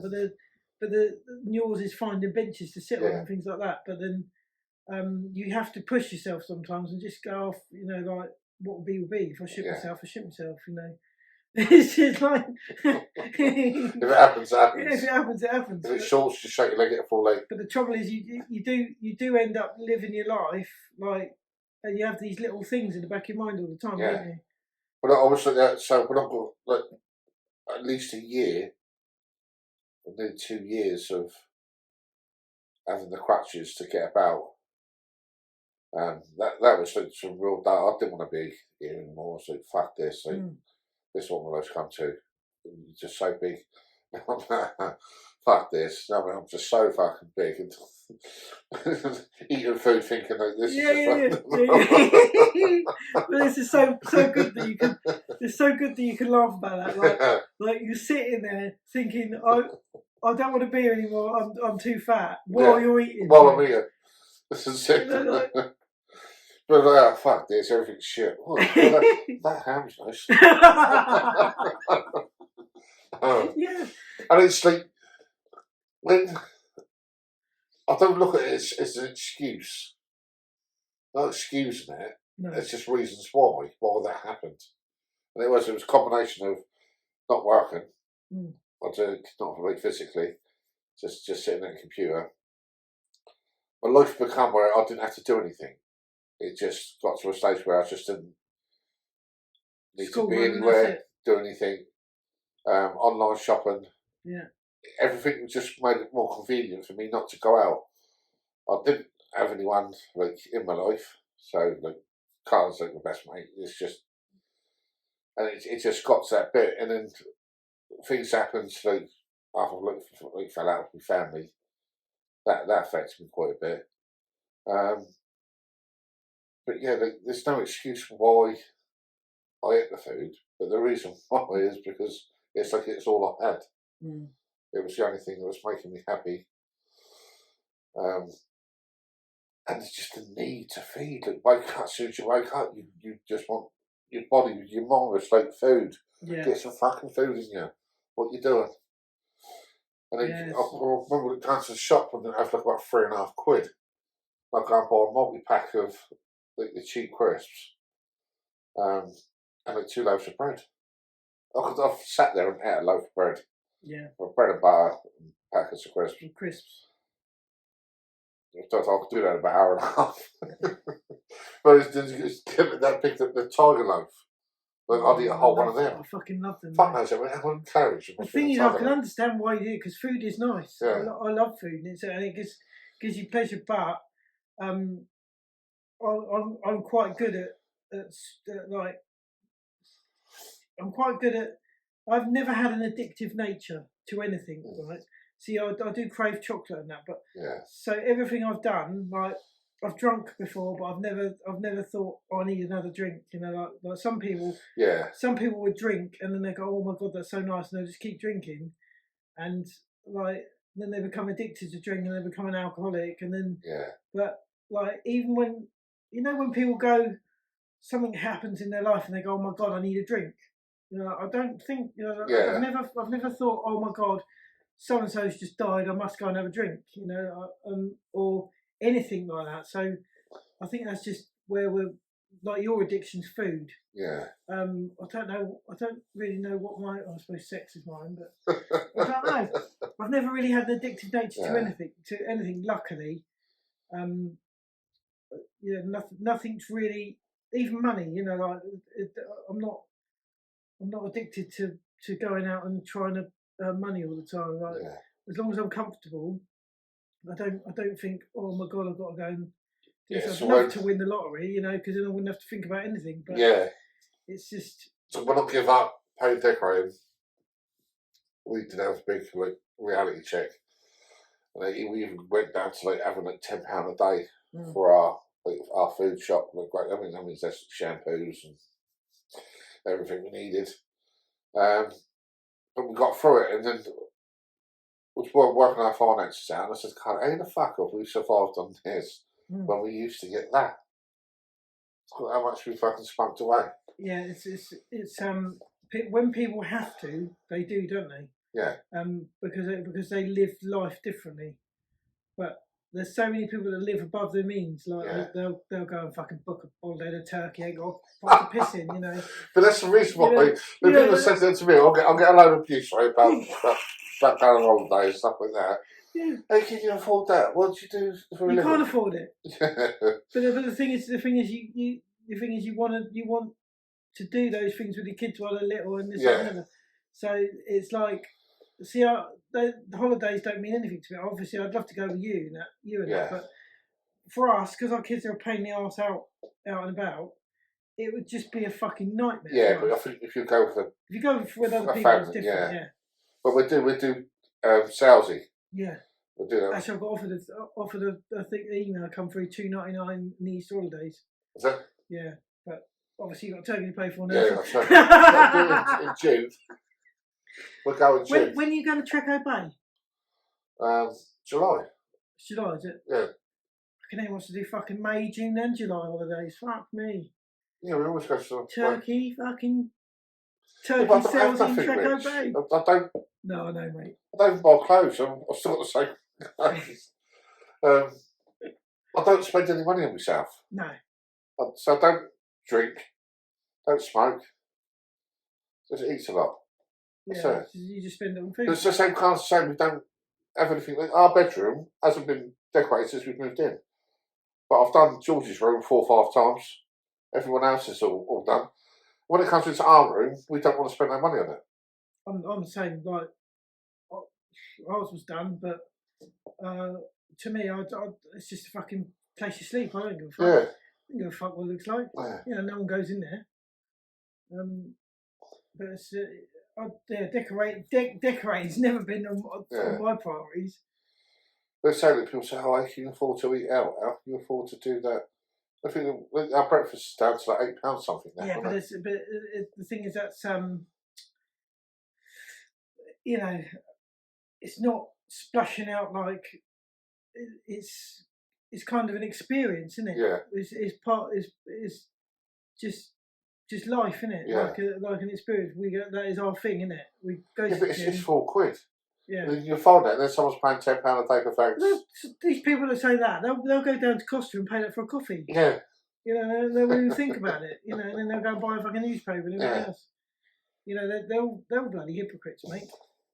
But at the end of the day, as long as you're enjoying your life, and as long as your kids ain't starving, and that's the main thing, isn't it? Yeah. You know, as long as you get your priorities. I always think, you know, like, as long as you've cut priorities covered, it's the people that piss me off the most are the ones that moan they ain't got any money while they're smoking a tailor-made packet of fags. Yeah. And fucking drinking a bottle. You think, well, fucking hell, you know, and But they'll stand in the school playground saying, like with a fag in their hand, Yeah. saying, "Oh yeah, I can't afford to eat this week. Oh, I don't know what I'm going to do. I'm going to have to go to the food bank." You think, fuck off. You just spent 10 quid on a packet of fags, you can't. You know, you could have easily gone and spent that in the supermarket. Yeah. You know, I know smoking's a horrible habit, but they've got to get their priorities right. Yeah. Before they go moaning to others. You know, like you don't go and moan to others if you haven't prioritised. It's just that does piss me off. But it's like you poor sod, walking around in the same fucking trainers. I think these are about 3 years old, 4 years old. I bought these. Look after them. It's only been fucking. They're in the fucking cupboard. Those are the years I couldn't walk. Yeah. They walk anywhere. So basically, they walked from my front door to my car. I drove in them and come back in. Your driving shoes. I don't need to. I won't buy anything for myself. I think the most thing, I bought an iMac. I needed that, and I bought that phone. But yeah, other than that, but then I needed that for work, so it wasn't like a. It's an investment, isn't it? Yeah. No, you definitely need the computer and you need your phone because your phone is like your social media, isn't it, and everything else. Well, that's nearly paid for. I've got another month. Yeah, and you start paying the turkey off then. I've got a big 500-600 for turkey. It's only 1,400 quid for 2 weeks. What, for the whole lot? Yeah. I thought it was like $2,500. Oh. That's brilliant, isn't it? Yeah. Well, for everyone. Yeah, for me. 1,400 quid. Yeah. We booked it when we was in Greece. Where our mum's one was 800. 800 and something quid. Yeah, no, it is cheap, isn't it? Are they still doing? Are they still forcing everyone to have jabs that go abroad though? Nah, that's all changed. It's all changed now. Yeah. So I'll be right now if I'm going to go. I don't know. A bit of the jab situation. I don't know. Don't quote me on that. Will we like to go to sales, do you think? Apparently they weren't letting unjabbed people in there either. Were they? At one point, yeah. Don't know if that's still the case. I don't know if it's still. I don't know what the thing is for it. Ridiculous, that's what it is. Yeah. But they're offering it to kids, ain't they? It's 12 and up now, the jab. Yeah, they can sod off as they try and give it to mine. Yeah, or was it 10 and up they was offering? Because Carla said with Frankie, and I said, no.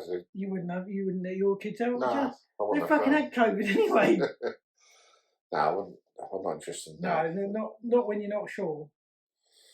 Like maybe in 10 years' time when it's been tried and tested. There's the flu one. Say? The one that goes up the nose. Yeah, oh yeah, that, yeah. Yeah. Yeah, that's alright.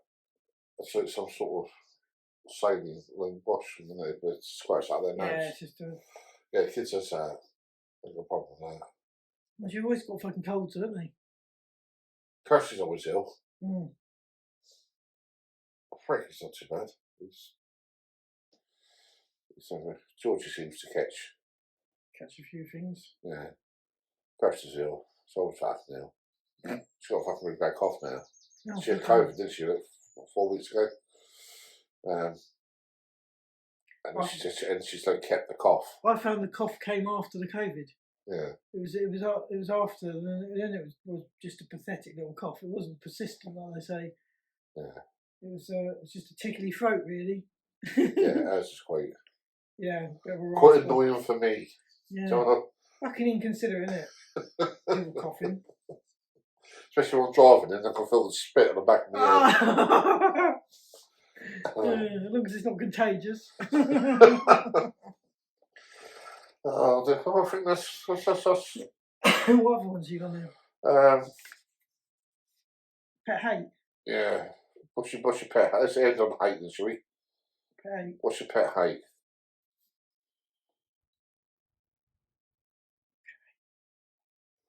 Don't hate any of my pets. Pet hate. Just cunts, really. I hate cunts. I don't like being preached to. if I haven't asked to be preached. Yeah, that's true. Yeah. I can't handle people that tell you what you want to be doing there. What you want to do there, mate? That's like Harry Evans. You don't want to do it like that. You don't want it. I hate people that come up to you and tell you you should be doing this, you should be doing that. Yeah, like Dad's in the gym. You fucking hate that, don't you? When he comes up to you and goes, Dan, you want to be doing that? You want to be stretching that? No. But I know it's getting back to the religious side and like this transgender and all this stuff, right? I'm not fussed, right? If I met someone that's, all these different things, what they are, and they're all right, mate, right, a cup of tea, yeah, I'm alright for that. Well, I don't need to know what you are, they, them, and sexuality. That doesn't bother me. If you want to be a cunt, you're a cunt, yeah, no matter what you are. Be a tranny cunt if you want. want. And if I upset, yeah, but even if I upset one of them, if I offended someone, I'd apologise. So I got a problem saying sorry. Oh, sorry with that, mate. That was just having a joke. Well, it's really upset me. Well, I've said sorry. Tough shit. Yeah, do you know what I mean? I didn't want to push your buttons. But when they start telling you we need these rights, I'm not interested in all that. No. That don't bother me. No. Fair play to them, all they doing their thing, right? I know. When's Georgia like? Young Blood. It's a pop star. You could call him a pop star or rock star. Young Blood, and he's doing this thing about they're coming out as they. They've got their own flag now, which is like black, white, yellow, and something else, purple with it, I think. And Georgia's into all that. You know what I mean? And they want like non-binary toilets or unisex toilets or for them to go in. And he wouldn't play at a gig, apparently. Don't quote me, but he wouldn't play at a gig because they didn't have the toilets for the days. So where's the protection for the women? That this is what I can't understand. Right? Is women have always felt vulnerable if a man goes in the toilet and this and the other. So if a bloke, say a rapist, wants to dress up as a woman and then go into a toilet, and pretend they're tranny, then where's the protection for them? But it's the same as them going into the swimming pool. Like I went into I didn't realise. So in this last one swimming at the family bit, right? So I've gone into the family bit. Kids getting changed, got your little thing. Come out. There's a woman standing there naked with her son. I was like, well, I know it's a changing room, but you just don't expect to be like. I was like, fucking hell. And then I thought I'd come in the wrong bit. Like, you panic. But if it's like, imagine like someone that's like, like transgender, whatever the fucking thing's called. And he goes in and starts stripping off in the woman's changing room where everyone else is getting their muff out. Fucking mad. But I understand the cause, and it's not more thing to get involved in. But Georgia watch it. She's influenced. But like, Carla always says that love is love. At the end of the day, where's all this shit come from though? It was never about when we were kids. Yeah, we were too frightened to tell anyone if you fancy. Yeah, want to be all. Yeah, but I find that with like braces and glasses. Like both my kids wear glasses, right? Do you know what? As a kid, they get beat up. Yeah. They got all 4 eyes. Yeah. Being right, train tracks. Now they're fashionable. Yeah. Kids go. Oh, Tom goes. Oh, I really want some glasses, like because it's fashionable to be different now. It's like no one's comfortable in their own skin anymore. They have to like come out or flaunt something because to be fashionable. They want to be different because it makes them interested and fashionable. Whereas before they got a good old. You fucking they stayed at the back. It's like my nephew. He took the piss out of Sam because Sam doesn't wear night clothes and that. Yeah. Because and I said actually, mate, if you're comfortable as yourself, you don't need to impress anyone. Like you're wearing designer stuff because you need to feel that you fit in with all the other cunts. Yeah. But you don't have to. You don't have to wear all that just to fit in. If you're comfortable in your own as yourself. And actually it makes you look a bit of a prick because you're having to wear designer stuff just to fit in with everyone else and be like them. And I think that's it's the only thing, and I thought you do the same. So everything else you can normally get away with, not being a designer mate. So we go to Primark and get Frankie stuff. Luckily, like Vinny, which is my nephew, he gets his hand-me-downs. Yeah. And his mum buys Vinnie Hall top and clothes and that. So Frankie gets stuff for that. But the things what I'll always make sure that Frankie has, it was named footwear. I wouldn't ever buy him anything that wasn't. And so you're going to have this transition when they go to senior school. Junior school is one thing, getting bullied. That's the same. But Same with Sav. He's got the Nike trainers, but that's the only brand thing I've ever really. Yeah. Because he said, "Oh, I can't wear shit ones." Yeah. The thing is, it's like, mate, just wear the fucking cheap ones like me. Yeah. You know, and then he goes to school and has a piss taken out. When I said to the school, they're taking the piss out of his shoes. Oh well, that's what kids are like. But you know, like, I still never wear brand names or anything because like I never look at people and think, fuck me, they're not wearing Nike trainers. They must be, you know, like, to me, a fucking shoe's a shoe. You know, I mean, you've done the right thing for Sam because it's fucking terrible. But it's wrong. This is completely wrong, isn't it? Like this snowflake world that we live in, and yet they're still being forced to have brands. And I've noticed with Sam's Nike trainers, they look fucking shit after 2 weeks. Yeah, because they're leather, all the edges have gone like white and horrible. Yeah, whereas the ones I have, the shitty fucking cheap 20 quidders. Yeah. They look fine after fucking. So I used to get away with Frankie used to get away with the when Yeezys was the thing, and there's an all material black. So when you go to school, they had to go wear black trainers, and they were black, especially black shoes, but they wear black trainers, and I'd get away with them. But then he just hit that age where it's like they're going to take piss out of me, Dad. But so especially for senior school. It's just one of those things your kids are getting picked on. You know, but then they wear fucking braces and glasses, and that's fine. Yeah, no, it's just cool. You know what I mean? But you got a pair of Slazenger Best from Sports Direct, you get this shit down. You know? Sam's gone to school with a pair of Slazengers on today, so we could do the transaction. You pick him up from school and beat up. Fuck it.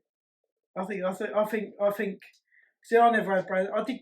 People did used to say stuff to me at school, but I think it makes you a better person, not having to fucking give in and have all the shit. To be honest. But my uncle Phil used to take piss out of me because I had a nearly new Mercedes.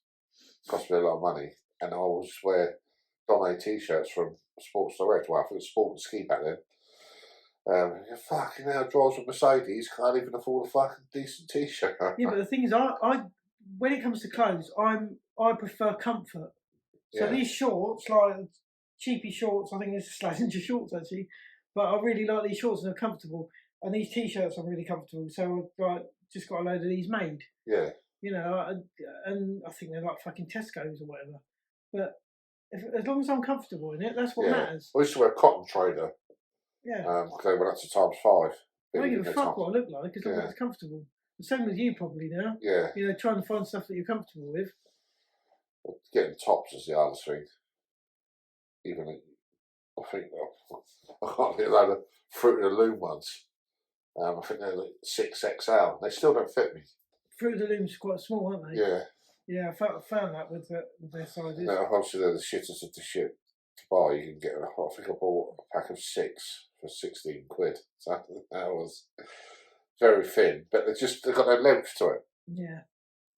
So I always tuck around the arms, well, big fat arms, and there's no length. I like it to come down. But they don't. I think these are F&F, these ones, which are like Tesco's ones, aren't they? Yeah. Do the job, mate. Thick enough. Yeah, I used to. The trainers and that I used to buy £100 for a pair of trainers. I've never paid. I think 45 quid for Sam's trainers is the most I've ever paid for a pair of trainers. I think when I went to America, I bought a pair of Nike trainers there because America's really cheap, isn't it? Yeah. And but the problem with America is they don't put the tax on until you get to the checkout. So there's me like thinking, fucking hell, that's only $30 or whatever. You get to the checkout, they put like the tax on when you get there. And then I was like, fucking hell, I had to borrow some money off me mate.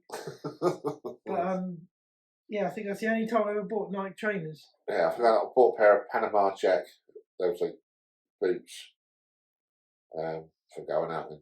So I don't even know what that is. They were nice. See, I very when it comes to brand names, like people go on about what's that fucking Super Dry. They go on about this thing called Super Dry, right? My sister bought me a Super Dry T-shirt. I went, what the fuck's that, right? And she goes, don't you know what? And they're fucking really posh brand name. Well, like the brand name that everyone was wearing at the time. And all I could think of was like Super Tramp. You know, like fucking, you know, like, but I didn't, because I don't follow brands. Like my brother's a real brand person. He's always got brand stuff on. But to me, it could be Primark. I wouldn't even know. Yeah. I ain't got a fucking clue. I don't care. Because it's a fucking shirt at the end of the day. Yeah. Why does it even matter?